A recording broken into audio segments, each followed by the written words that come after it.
La recherche est d'effréner d'ennemis imaginaires et le battage médiatique glorifiant le nationalisme tribal constitue la politique archaïque d'un régime algérien en piteux état, qui ne peut plus dissimuler ses échecs répétés et son incapacité à créer les conditions favorables au bien-être de son peuple. En ces termes, le magazine français Marianne a décrit, dans son dernier numéro, ce qu'il considérait comme des absurdités publiées par les médias algériens, qui se mettent au service du régime militaire pour cibler son environnement régional composé du Maroc, de l'Espagne et France. Il apparaît à travers l'article analytique publié par Marianne par un universitaire et enseignant-chercheur français à l'université de Pau, Jamal Bouillet, que les médias européens, notamment français, ont commencé à prendre conscience du niveau d'injustice pratiqué par ce système à partir de différentes plateformes, mais la constante en elle est son hostilité excessive envers son voisin occidental, dont la politique s'est transformée globalement en son hostilité et a fait de lui le boogeyman avec lequel il effraie le peuple algérien,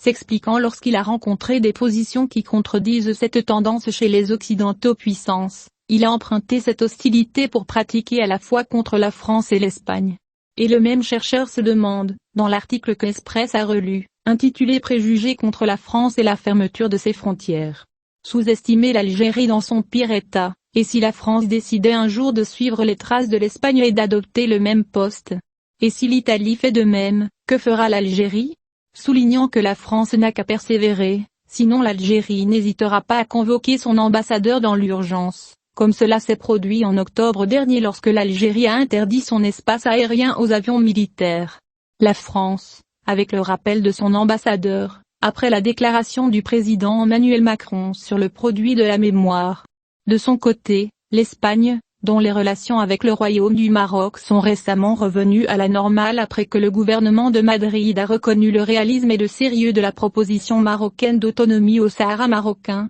n'a pas échappé au fragment de cette maladie algérienne, pour être ajouté à la liste des pays avec lesquels il est entré dans une maladie chronique en raison des politiques d'El Mouradia Palace. L'article du magazine français évoquait la décision de l'Algérie, le 8 juin, de couper toute relation commerciale avec l'Espagne et de suspendre le traité d'amitié, après avoir convoqué son ambassadeur pour exprimer son mécontentement, notant que la raison repose sur la même absurdité et répétition du même cylindre. À cet égard, Khaled Yat, professeur de relations internationales à l'université Mohamed Ibn Jeddah, a déclaré que l'interprétation de la politique d'hostilité algérienne envers son environnement est multidimensionnelle, dont la plus importante est la nature de l'émergence de l'État algérien au milieu du droit international moderne à travers le soi-disant référendum d'autodétermination. Yat a expliqué, dans une déclaration à Express, que l'État en Algérie s'est formé dans le contexte de la guerre froide sans âme, sans identité ni référence, porteur d'un héritage géographique et historique sans commune mesure avec le pouvoir politique de l'État dans la gestion de cet héritage.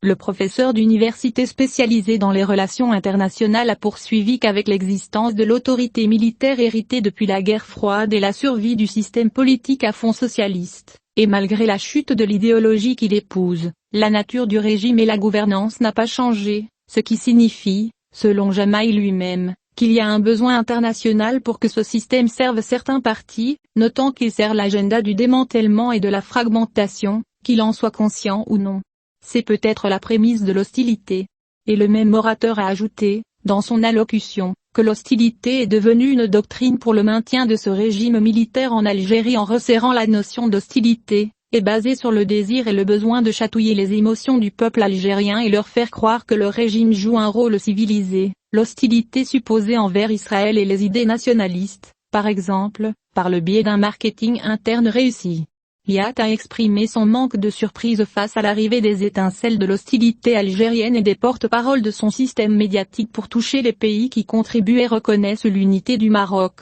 comme cela s'est produit récemment avec l'Espagne et la France, soulignant que la raison en demeure la continuité du système lui-même et la nature de sa composition. Le professeur de relations internationales a conclu que ce système politique chez le voisin oriental n'a pas d'horizon, parce qu'il est devenu vivant dans un isolement international croissant, qui perd sa crédibilité et en fait un État qui ne remplit pas ses obligations contractuelles internationales comme il l'a fait avec l'Espagne et le Nigeria, concluant en disant que tout ce qu'il fait actuellement, c'est armer et réarmer l'armée algérienne, qui se nourrit de la corruption au détriment des priorités sociales du peuple algérien.